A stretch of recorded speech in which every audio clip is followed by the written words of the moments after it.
अस्सलाम वालेकुम। उम्मीद है आप सब खैरियत से होंगे। अल्लाह पाक आप सबको खुश और आबाद रखे, बहुत सारी खुशियाँ नसीब करें, बहुत सारी कामयाबी नसीब करें। आज की वीडियो में हम करेंगे जी एक्सरसाइज 1C है जी mathematics book 2D 8th edition junior edition है, उससे एक्सरसाइज है ये, और इसका हम करेंगे जी आज की वीडियो में क्वेश्चन नंबर 1। इसकी जो पिछली 2 एक्सरसाइजेज है पहले करवा चुकी हूँ, उसका लिंक मैं डिस्क्रिप्शन में दे दूँगी, आप वहाँ से देख लीजिएगा। और अगर अभी तक आपने मेरा चैनल सब्सक्राइब नहीं किया तो उसको सब्सक्राइब कर दीजिए और बेल आइकन को लास्ट में प्रेस कर दीजिएगा ताकि आपको न्यू आने वाली वीडियोज़ के बारे में पता चल सके। तो स्टार्ट करते हैं जी। क्वेश्चन नंबर 1 हमारे पास है कि an online retailer charges a basic service fee of $3 for any purchase made. कह रहे हैं कि एक कोई रिटेलर है कि अगर आप उससे कोई भी चीज़ परचेज करते हैं ना तो सर्विस चार्जेस वो कितने लेता है, $3 लेता है, ठीक है। और उसके बाद वो कह रहे हैं फर्स्ट पार्ट में कि अ फी ऑफ $2 पर KG is charge for the delivery packages, find the amount of customer will have to pay if the package weights. अच्छा, अब कह रहे हैं कि अगर कोई कस्टमर है जो उससे चीज़ें ख़रीद रहे हैं, कोई अगर 0.5 केजी की चीज़ ख़रीद रहा है तो उसको कितना जो है वो अमाउंट जो है उसे पे करनी पड़ेगी। अब उन्होंने क्या बताया था कि ऑनलाइन रिटेलर है कि वो बेसिक सर्विस फ़ी उसकी कितनी है, $3 है, और पर केजी के हिसाब से कितनी है, $2 है। तो अगर किसी ने 0.5 केजी का किया तो जो उसकी सर्विस फ़ी है वो तो साथ में होगी, ठीक है, $3 प्लस जितना भी केजी का मतलब कि है ना पार्सल, उसको हम क्या करेंगे, मल्टीप्लाई बाय $2 कर देंगे, ठीक है।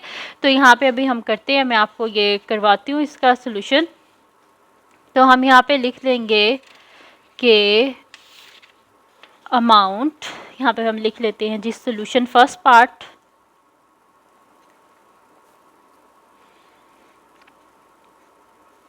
ठीक है जी। फर्स्ट पार्ट का सोल्यूशन हमारे पास क्या है कि amount payable if the package weighs 0.5 kg, ठीक है।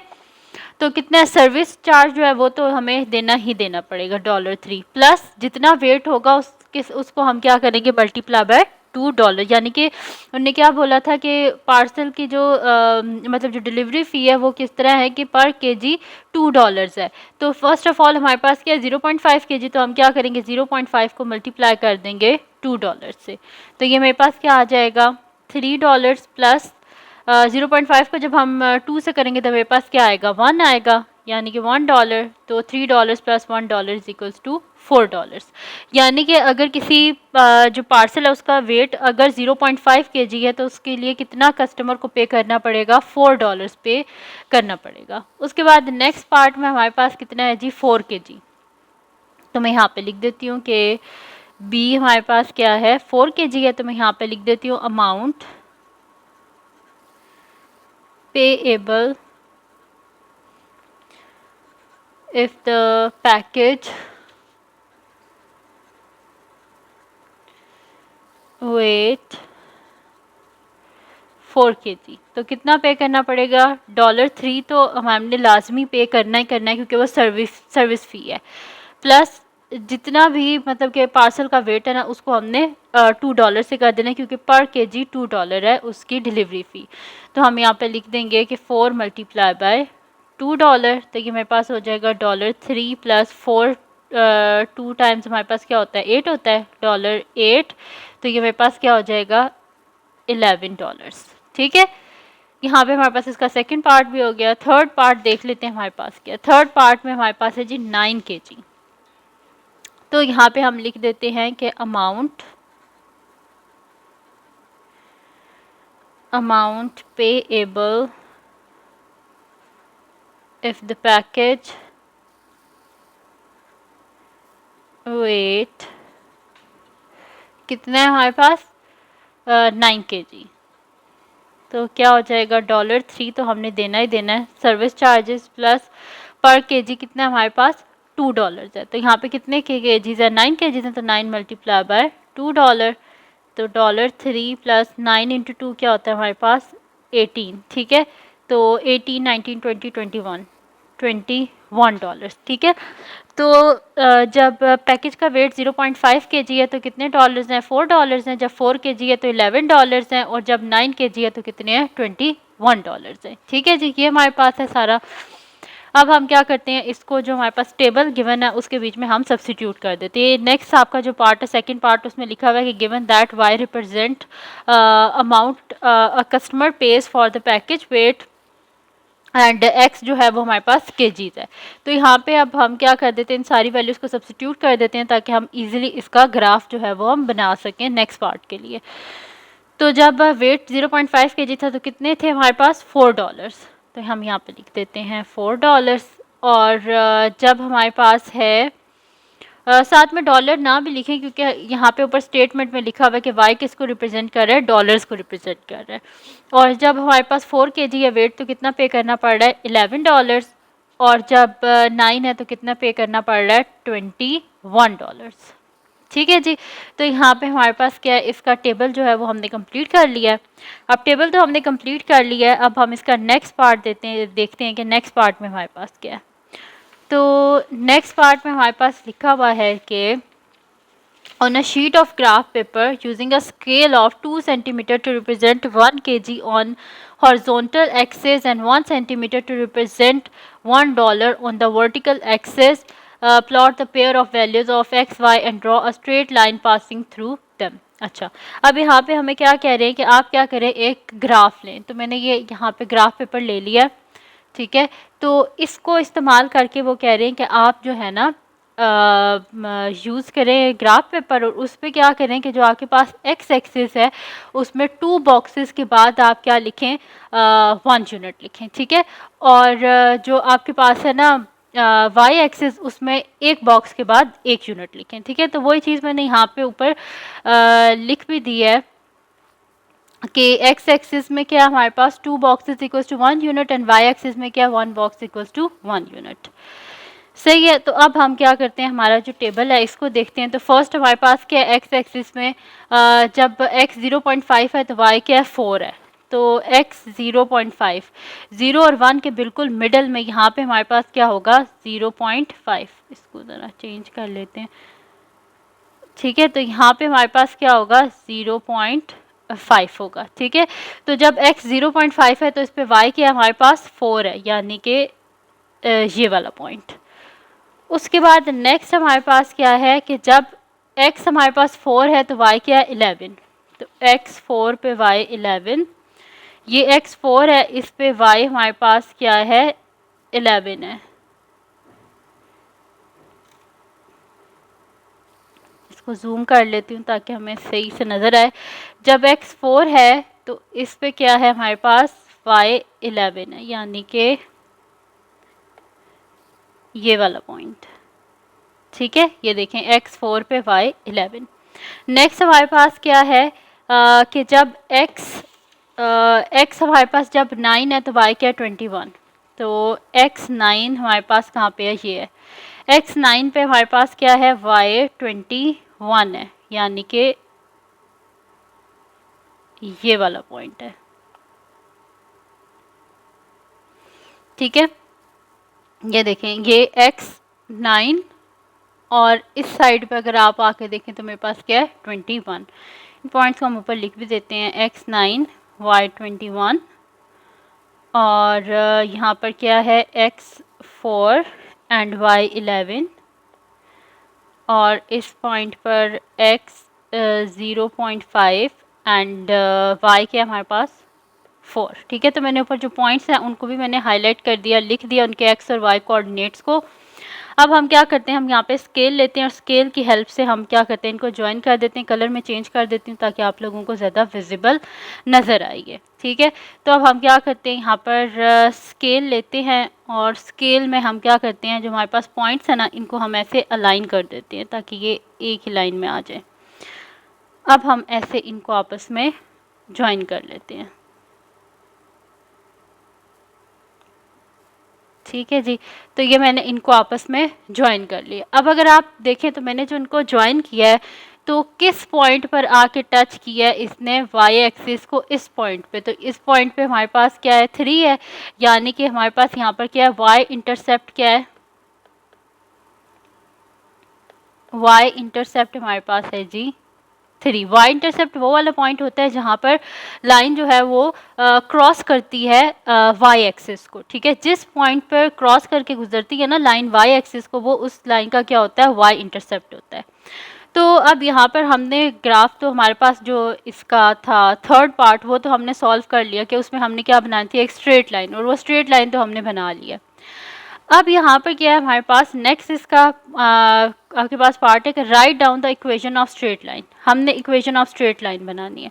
तो इक्वेशन ऑफ स्ट्रेट लाइन बनाने के लिए आसान सा तरीका है, यहाँ पर आप पॉइंट्स ले लें, इसको बोल दें आप, पहला पॉइंट है x1 y1, और इसको बोल दें आप x2 y2।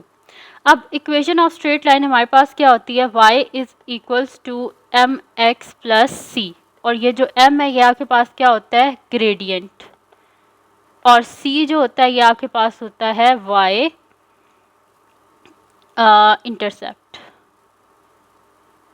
ठीक है। तो y इंटरसेप्ट हमें पता चल गया कि वो हमारे पास 3। अब ये ग्रेडियंट हमने फाइंड आउट करना है। तो ग्रेडियंट की यहाँ पर हमारे पास x1 0.5 है, y1 4 है, x2 4 है, और y2 हमारे पास क्या 11 है। तो यहीं पर y इंटरसेप्ट फाइंड आउट कर लेते हैं, ग्रेडियंट को फाइंड आउट कर लेते हैं। तो ग्रेडियंट हमारे पास क्या होता है जी, y2 minus y1 divided by x2 minus x1।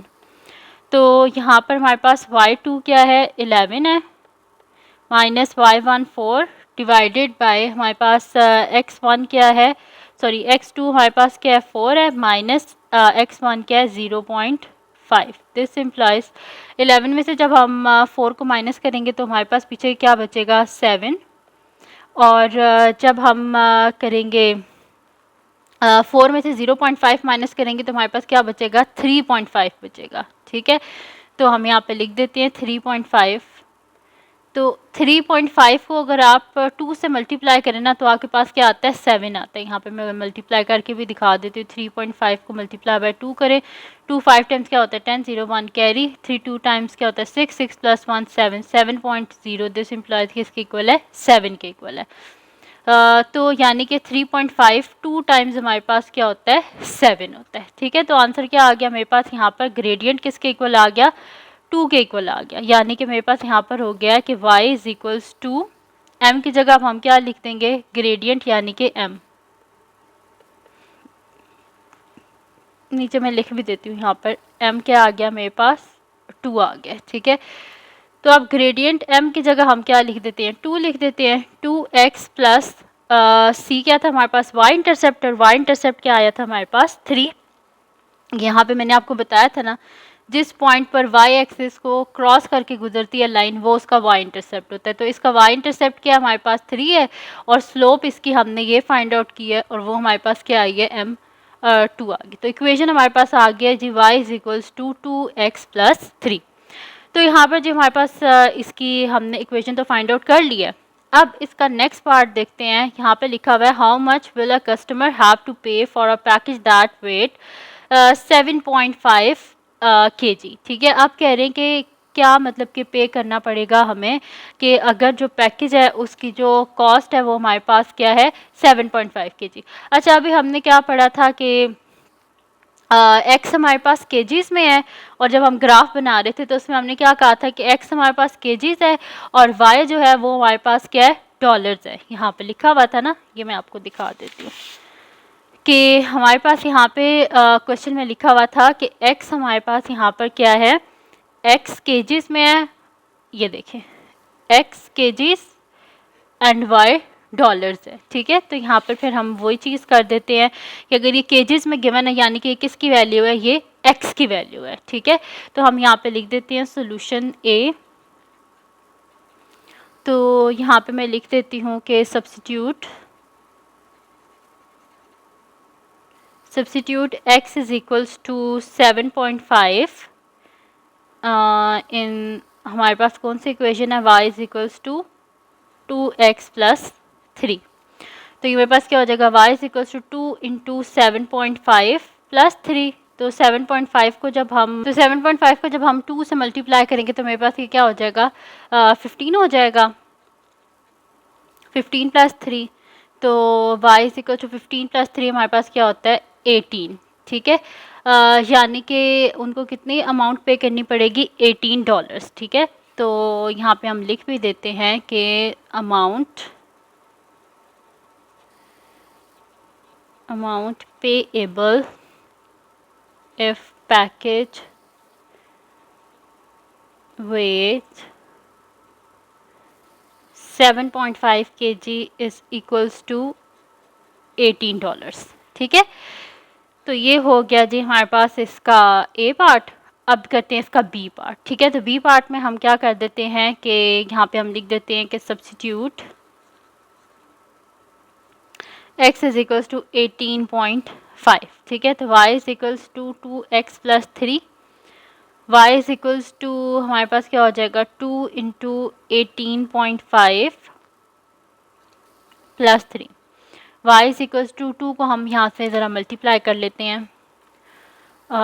2 multiply by 18.5, तो मेरे पास क्या आ रहा है, ये 37 आ रहा है। तो मैं यहाँ पे लिख देती हूँ 37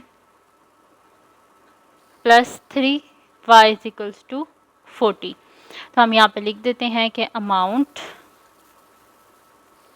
पेएबल इफ पैकेज वेट